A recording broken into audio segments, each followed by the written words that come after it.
check this guy out. He's ready. So we're leaving Brunswick, Georgia, and we're going to go for St. Augustine today, 79 miles, which would put me there at night. So we're just going to go out in the ocean and just put up as little sail as possible, try to turn it into a 24-hour trip so I get there at daybreak. So it'll be a long one.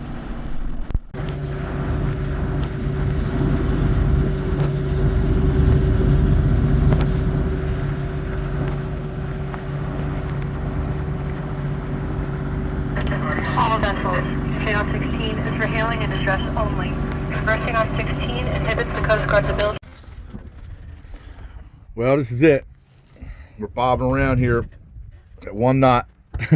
Not enough wind. Not enough wind to fill the sail, so they're just flopping and flogging around. But I don't want to run St. Augustine at night, so we're just going to bob around here out in the ocean for a while and try to make a 24-hour trip out of it. So I'll probably just sleep out here and then first light fire up and head in. But let's see if we get to listen to the sails flogging instead of the engine. So it's all or nothing. It was blowing 30 for like 9 hours straight last night. Yeah, and now it's down to 5. It's actually supposed to go down to nothing. So there it is, the dreaded sunset on a sailboat picture. Cliche. We're gonna run through the night, slow up here in a little bit, and run St. Augustine in the morning.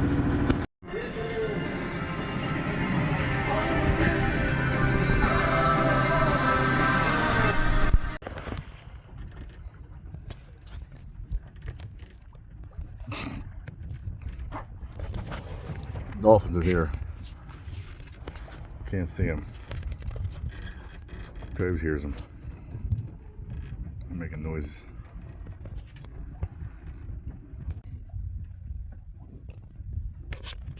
Well, we are flying here at night. We're doing two and a half knots, and we got 6 knots of wind. So it's not too bad. And there is the coast over there. I'm getting pushed towards the coast, so I'm gonna have to tack. But it is really nice, quiet. Too quiet. 7 a.m., 7:08 sunrise. So we made it here like 3 hours early, and we just bobbed around about 3 miles offshore. Not too bad out here. And we are headed to shore here at St. Augustine, Florida, and we're probably going to hang out here for a week until we got to get some shots.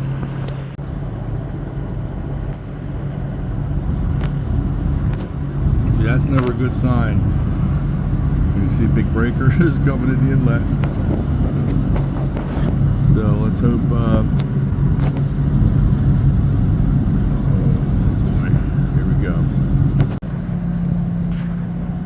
See, the problem with a sailboat, when you run the breakers, you're not fast enough to get out of them, and they hit the stern, they push your stern around and you broach.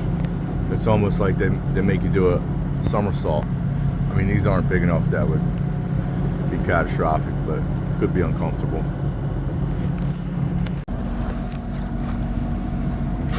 Fighting the current here too. That's St. Augustine.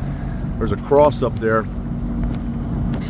They say you line up the turning buoy with that cross, and that's how you get in. It's not really marked. It's not really a marked inlet.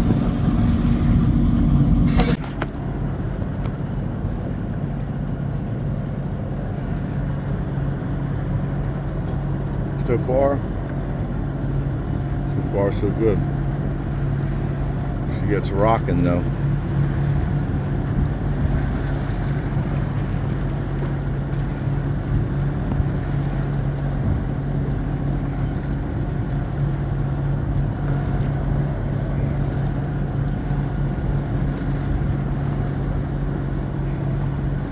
just don't look back. You can hear the breakers back there. You just don't look at them. Be like Toby, you just don't look back there and you're right.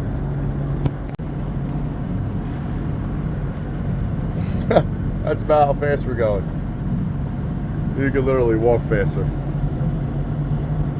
2 knots, 2.3 knots. You got a foul tide here.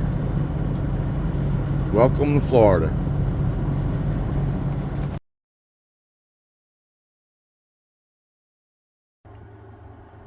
Well, today's a good day. I get to officially put the insulated Crocs up for, these aren't even Crocs, these are Walmart knockoff Crocs, insulated. But I'll tell you what, I wore these the whole time, and these are so damn warm. Just these and a pair of wool socks, as long as you don't get wet, are warmer than any boot I've ever had. Maybe I can make steel toe version for work, because they are warm.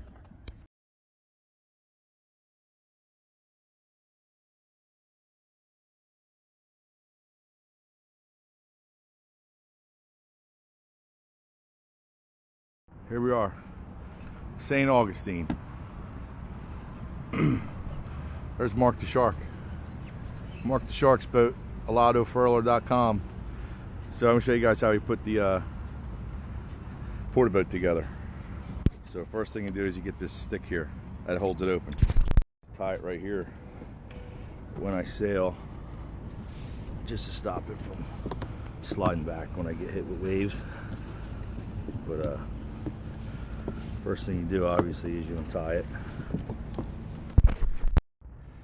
Next thing I do is I pull it up and sit it here a long way, so it's not that light. I'm pretty stout, and it's pretty heavy for me.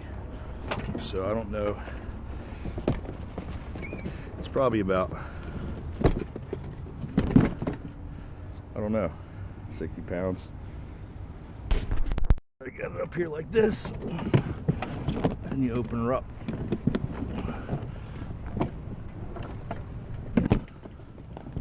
That's where the stick comes into play. It's got a little handle. Once you get her open, you just kind of put that in there, push it to there.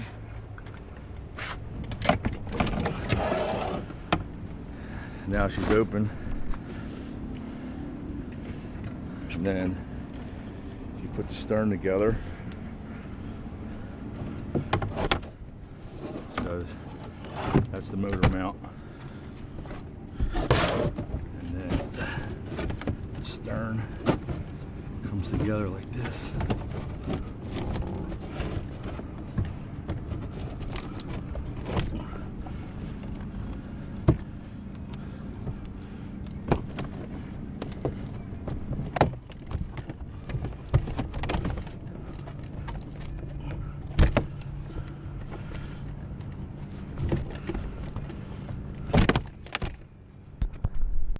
Once you get this all locked in, this just flips back.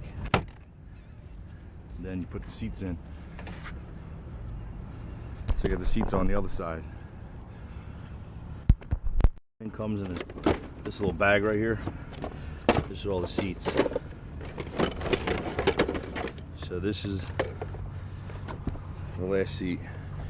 It's got this, which locks into that, which ties the whole thing together.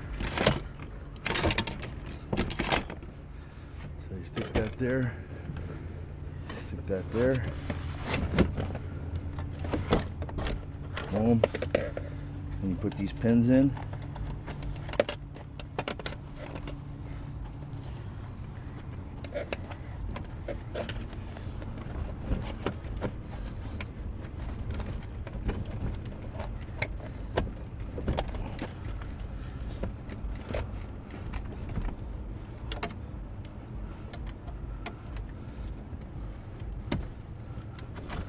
That ties the whole thing together. So when they made it, it's a pretty good boat. They weren't really thinking when they designed these seats. This is a pretty stupid design. For the price of the boat, it's really stupid. poor craftsmanship. Like you can see, like the foam's in the way, like they didn't think enough to cut the foam out right there. So, and cotter pins are, they did it because it's quick to put together, but as you can see, nothing's ever easy.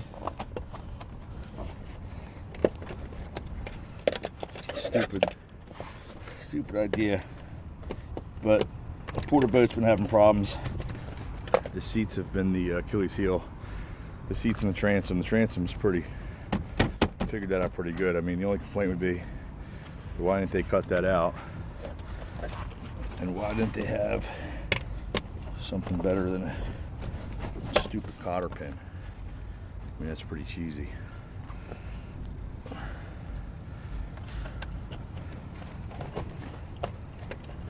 That goes in there.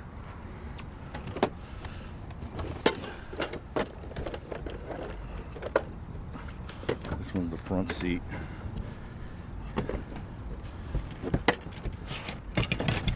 So the whole thing, see, like that. I mean, how stupid is that?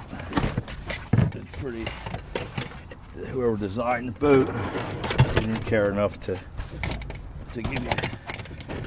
I mean, obviously they didn't care enough to make it just a. I mean, it's like they almost got there, and they just were like, "Fuck it, just put these stupid pins."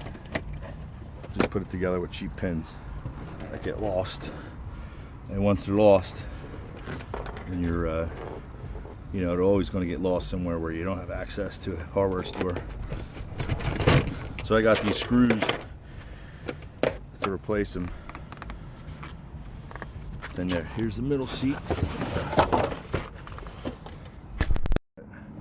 It's together. It takes about 10 minutes to put it together. Some of the things on the Porta-Bote are, which is stupid, is they didn't cut this out. These pins are cheesy, the seats are cheesy, and these mechanisms here underneath will break. Plus the seats are black. So overall, it's a pretty good boat. And plus, the eyelets they give you aren't sufficient, so I had to put these on there. And there's no way to bail it out. So if you're towing it and it fills it water, you're screwed. But other than that, I'm pretty happy with it. I don't have to worry about it popping. I don't have to worry about it, you know, hitting shit with it. And plus the, it goes faster than a blow up soft bottom. So it gets up on plane. So overall, I'd say I'm happy with it. Just wish they would have thought like a little bit more with the seats. Like so close, but not there. But it performs well, and I'm happy with it. And it's easy to put together. And once I get it together, I just shove it off the side here. And she's ready to go.